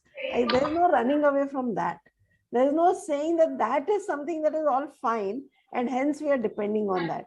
What we are saying is that that work needs to be done irrespective of whether there is a NEET or whatever else. That this is where education is happening. So education has to be discrimination less for every student, has to be an attempt that has to be continued to be made by all of us at every level. The point about coaching classes that we are making is, I want to make 2 points about it.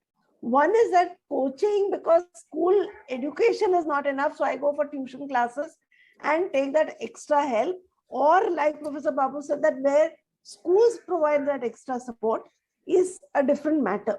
When I'm saying coaching classes for the NEET, that is a very different kind of coaching class. So it's over and above the extra attention that I may need because I have no support at home to help me and learn, that I have no other exposure to help me learn, that is why I need tuition. That is why I need some extra attention from my teachers. That is a very different kind of coaching. When we are talking of coaching institutions that are being set up for the so-called neutral examination, that neutral examination has a very different basis on which it is being set. So if I have to answer that, then I need a separate coaching altogether.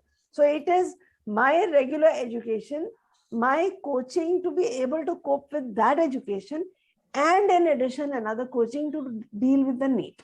So that is point 1. Point 2 is what if NEET becomes something for all higher education institutions. I think there's a warning there also, because then states will be forced to make their board education such that you can answer the common entrance. That your education itself will get geared to answering common education, the common entrance test. And I think that this is very, very dangerous, because the students who are doing well in the common entrance through the coaching are actually exposed to a whole lot of other educational aids, because they come from those communities. They come from backgrounds where they have exposure to a lot of other material that helps them learn. I think if learning itself becomes geared to the CET, then we are doomed, because then you have no space to actually really get educated. You will pass the exam, but you will never learn enough about subjects. So my concern as an educator is also that what I do in assessment in the classroom is about seeing relatively how the student is faring, helping them in specific parts to help them grow in the direction that they would like to grow. For all of that, this one common entrance that fits everybody is not going to help me have that kind of education. So actually, replacing the existing system, and the existing system has enough scope for improvement. There's no doubt about that. Correct. But the existing system needs improvement. To move it towards a common entrance is not improvement, according to me. It will be there to help people who have other inputs for education, and they will do the test to get the admissions. That's the state that we are in. And if we see private universities today, where people are going, paying a lot of money and going, you see they have all kinds of subjects that they are studying. They have access to so much education, which many of us can't even imagine going to such universities for education. So the people who have a lot have access to many, many things. They are not even going to state universities anymore. They are all going to these very hi-fi universities and whatever else. They have the money, they have the power. But how do we make sure that education as was imagined, transformative education as was imagined by Dr. Ambedkar and was the goal of education, how do we retain that is the question. And for that, it is not an answer at all. Yeah, Vidya, I will make 2 points. Yes, sir. I think Prince Gajendra Babu and Chayanika has made. Chayanika Shah. Sorry. has made two very important points. One is that both are saying that they favor the coaching and additional academic support within the school for those who are lagging behind. So you provide an equal opportunity. Now, I do remember as a chairman of the UGC, we developed a scheme, what is called Equal Opportunity Office. And under that Equal Opportunity Office, there is a scheme to improve the English language in the colleges and the university, and also improve the performance in the core subject, additional academic assistance to the student. So the inside coaching and additional academic support, I won't say coaching, but additional academic support to the student who are lagging behind is very important. They have emphasized that. I do remember when I went to Rayat Education Society in Maharashtra, I was told by N.D. Patil, who was the chairman of that time, that those students who failed 10th examination, they have a separate class for them and give them additional coaching, and they eventually pass matriculation and pass with a much higher marks. So it's all a question of helping the student. We have not been able to capture the discrimination that the scheduled caste student face. The second point, I think, which is mentioned by Prince Gajendra Babu, is that there is no equal opportunity at the school level even. He brought out a very important point of caste system within the school system. Yes. You have Navodaya school for the best meritorious student. You have Sainik school for the employee of the Sainik from the military. Then you have the Navy school for the employee from the Navy. Then you have a central school for the central government employees.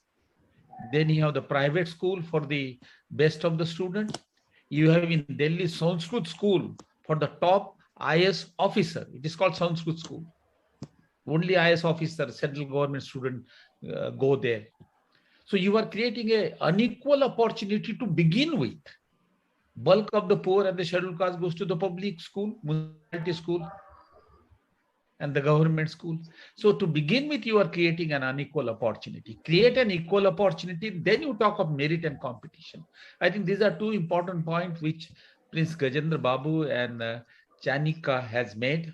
I think we should let us go for further discussion with them. Yes, See sir. what? Yes. Is there any question? Hello? Is there any question? I think that there is no question. Vidya? Sir. Please. Okay. Thank you, sir. विद्या मला विचारायचं आहे विचार opinion माझं just observation चयनिका और गजेंद्र बाबू ने जो दो बहुत इम्पोर्टेंट इशू हमारे सामने सभी के सामने रखे हैं वो है कि स्कूल लेवल पर जो डिस्क्रिमिनेशन होता है, मतलब स्कूल चाहे वो प्राइवेट स्कूल है, चाहे वो गवर्नमेंट स्कूल है, चाहे वो सेंट्रल स्कूल है, चाहे वो अदर स्कूल जिसका अभी जिक्र हुआ है, तो ये जो डिस्क्रिमिनेशन है ये साइंस के स्कूल, साइंस लेवल पर बहुत होता है। साइंस के स्टूडेंट्स के साथ उन्हें थियरी में अच्छे मार्क्स मिलते हैं लेकिन प्रैक्टिकल में बहुत कम। तो एक जो स्टैंडर्ड जो होता है कि अभी क्लास सेकंड क्लास या फर्स्ट क्लास आने की जो एक बीच में जो एक गैप होती है वो हमेशा दिखाई देती है। और एक दूसरा पॉइंट जो this is really appreciate this point, and the second point is जो बच्चे बहुत डिजर्व नहीं करते, डिजर्व इन द सेंस कि उनके बहुत अच्छे मार्क्स नहीं है 12th में, लेकिन वो कोचिंग के बाद उन्हें क्योंकि कोचिंग मिल रही है, क्योंकि उनकी इकोनॉमिकल बैकग्राउंड बहुत अच्छा है, उनका सपोर्ट सिस्टम अच्छा है और उन्हें बहुत कुछ हासिल हो रहा है, तो उसमें देखा है कि बच्चे स्कूल नहीं जा रहे हैं। चयनिका जी, ये बिल्कुल ये देखा हुआ है हमने, ये एग्जाम्पल, बहुत सारे बच्चे स्कूल नहीं जा रहे हैं। स्कूल ने उन्हें कह दिया है कि आप स्कूल मत आइए, आप सीधे कोचिंग सेंटर चले जाइए। और बच्चे स्कूल में पढ़ने की जगह 12th की बात हो रही है, 12th में वो कोचिंग भी अटेंड कर रहे हैं और वहाँ उनकी क्लासेस जो 12th में जो मार्क्स लाने हैं, उन्हें हाईएस्ट मार्क्स लाने हैं, उसकी भी कोचिंग उन्हें वहाँ मिल रही है। और वही टीचर जो स्कूल में पढ़ाते हैं, ज्यादातर वो कोचिंग में भी वही मिल रहे हैं। तो बच्चों के साथ इस तरह का ये जो एक खेल खेला जा रहा है, तो ये ही जो अफोर्ड कर सकते हैं। लेकिन जो मार्जिनलाइज सेक्शन से जो बच्चे आते हैं, वो ये सब नहीं कर पाते हैं, तो उनके लिए क्लासेस नहीं हो रही है।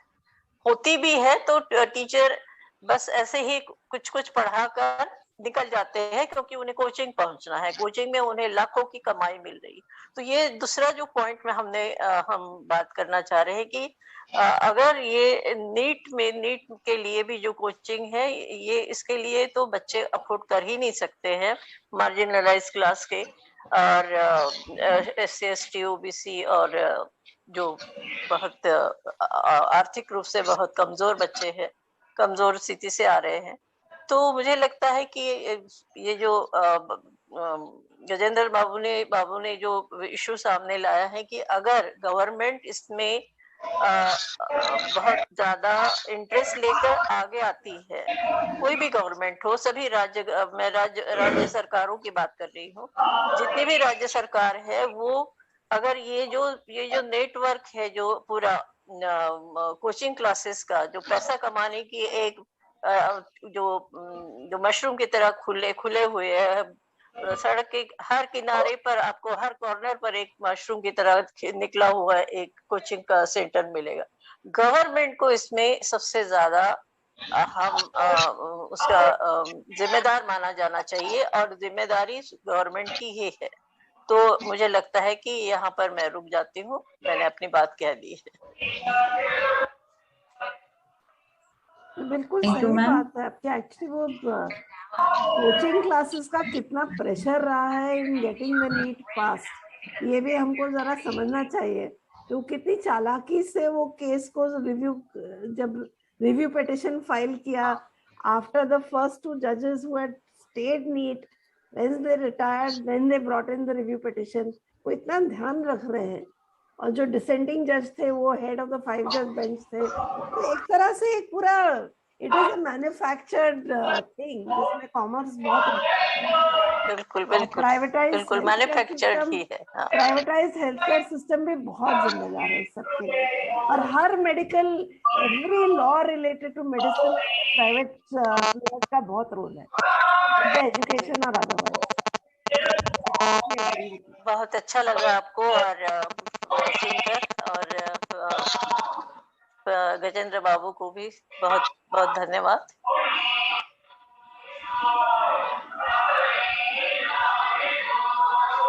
मैम हो sir, yes sir, is national entrance test assure justice to socially and economically disadvantaged group experience from Tamilnadu, Maharashtra and other states। इस विषय के तहत हमने स्कूल तथा हायर एजुकेशन क्षेत्र में कार्यान्वित पॉलिसी, इस पॉलिसी को हमने बड़े ही आप सभी के साथ आपने अभ्यासपूर्ण तथा गंभीरता से इसकी चर्चा की है। हम सभी जानते हैं कि जैसे ही हम घर से बाहर निकलते हैं तो कई रास्तों में, गलियों में हमें कोचिंग क्लासेस के बड़े बड़े बैनर्स लगे हुए दिखते हैं। दुविधा यह होती है कि बच्चे तो बोलते हैं कि हमें क्लासेस लगाने हैं, लेकिन पेरेंट्स की भी इतनी पोजीशन नहीं होती, अपनी सारी पूंजी भी लगा दे तो शायद वो फी नहीं भर पाएंगे, और फी अगर भर भी देते हैं तो एग्जाम पास करेंगे कि नहीं, यह भी एक कठिनाइयां उनके सामने, बच्चों के सामने है। स्कूलिंग तथा हायर एजुकेशन में एक छुपा हुआ जो जातिवाद है, जो आर्थिक स्तर वह काम कर रहा है। तो इसके तहत हमारी भारतीय बच्चों का फ्यूचर धोखे में नजर आ रहा है। इन धोखों को आपने बड़े ही गंभीरता से इस मंच पर प्रस्तुत किया, हमें इन सब के बारे में अवगत किया। आप सभी वक्ताओं का बहुत बहुत धन्यवाद है। अब हम इस कार्यक्रम के आखिरी पड़ाव तक पहुंच चुके हैं। मैं इस चर्चा को धन्यवाद देने हेतु Rohini Meshram, assistant professor, department of psychology, doctor Ambedkar college, Deeksha Bhoomi, Nagpur, मैं आपको सादर आमंत्रित करती हूँ मैडम कि आप इस चर्चा को धन्यवाद प्रस्तुत करें। धन्यवाद मैडम। आज के आखिरी पड़ाव पूर्ण करने के लिए मैं आपके समक्ष हूँ। एसोसिएशन की तरफ से लिए गए आज के कार्यक्रम के सभी अतिथियों ने उनके मार्गदर्शन से हमें आज आकर्षित किया है। उन्होंने अपना एक्सपीरियंस हमसे शेयर किया है, इससे हम जुड़े हुए थे। इनमें से एक हमारे मार्गदर्शक हैं पी गजेंद्र बाबू। आपने शिक्षा के क्षेत्र में नेशनल एंट्रेंस टेस्ट के बारे में विद्यार्थी कैसे उपेक्षित रह जाते हैं, ऐसे आपके अनुभव को आपने प्रदर्शित किया, हमें मार्गदर्शन किया। आपका मैं आभार व्यक्त करती हूँ। धन्यवाद सर। हमारे अतिथि चायनिका मैडम, आपने शिक्षा का अलग महत्व है और परीक्षाओं का अलग महत्व है। इस विषय से आपने हमें मार्गदर्शित किया, हमें आपका महत्वपूर्ण मार्गदर्शन मिला है। मैं आपका आभार व्यक्त करती हूँ मैडम। आज के इन सभी अतिथियों को आमंत्रित करके हमें इन्हें सुनने का मौका दिया है। ऐसे हमारे प्रेरणा स्थान और हमारे कार्यक्रम के अध्यक्ष माननीय सुखदेव जी थोरात सर, इनका मैं आभार व्यक्त करती हूँ। धन्यवाद सर। वेबिनार के सफलतापूर्ण आयोजन के लिए माननीय Vimal Thorat madam, doctor Hazare sir, doctor Shri Kamble sir और श्रीकांत भोते सर, इनका मैं आभार व्यक्त करती हूँ। कार्यक्रम के संचालन के लिए विद्या चोरपगार मैडम, मैं आपका आभार व्यक्त करती हूँ। और सभी मान्यवरों का परिचय देने के लिए अनीता तिरपुरे मैडम और मनीषा बौद्ध मैडम, मैं आपका आभार व्यक्त करती हूँ। चर्चा में सहभागी सूरज खोब्रागड़े सर, टी.एस. मोरे सर, सुभाष चंद्र सर, जय सिंह सर, मैं आपका भी आभार व्यक्त करती हूँ कि आपने इस चर्चा में सहभाग लिया, आपके अनुभव हमें बताए हैं, आपके कुछ सवाल हमसे शेयर किए हैं। धन्यवाद।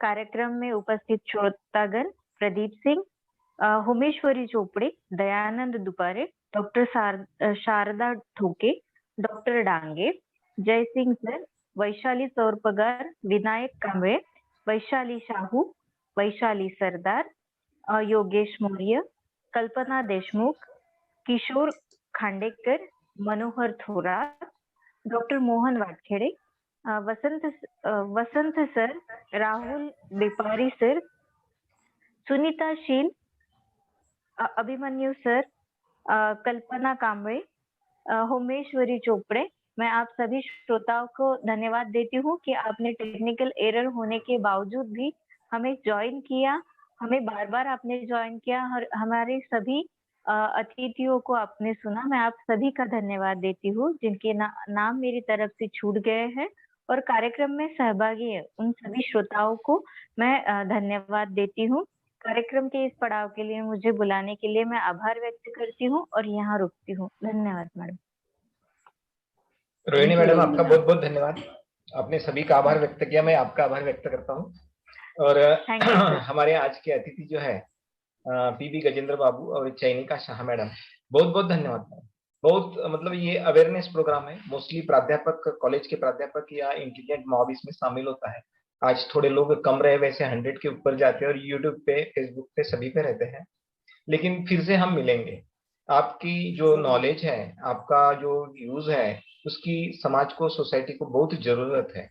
वो मतलब गजेंद्र बाबू ने अपने एक्सप्लेनेशन में हर एक चीज क्लैरिफाई की और चयनिका जी आपने भी सारा किया है, तो मैं आपका बहुत बहुत धन्यवाद व्यक्त करता हूँ। और इसी धन्यवाद के साथ में आज का यह कार्यक्रम यहीं पे खत्म हो गया। मैं आप सबकी अनुमति चाहता हूँ और हमारे चेयरमैन साहब के परमिशन से यह कार्यक्रम खत्म हुआ, यहीं पे पूर्ण हुआ, ऐसे मैं घोषणा करता हूँ। बहुत बहुत धन्यवाद। थैंक यू, बहुत शुक्रिया। Okay, Prince, thank you very much. Thorat here. Bye. Bye bye, sir.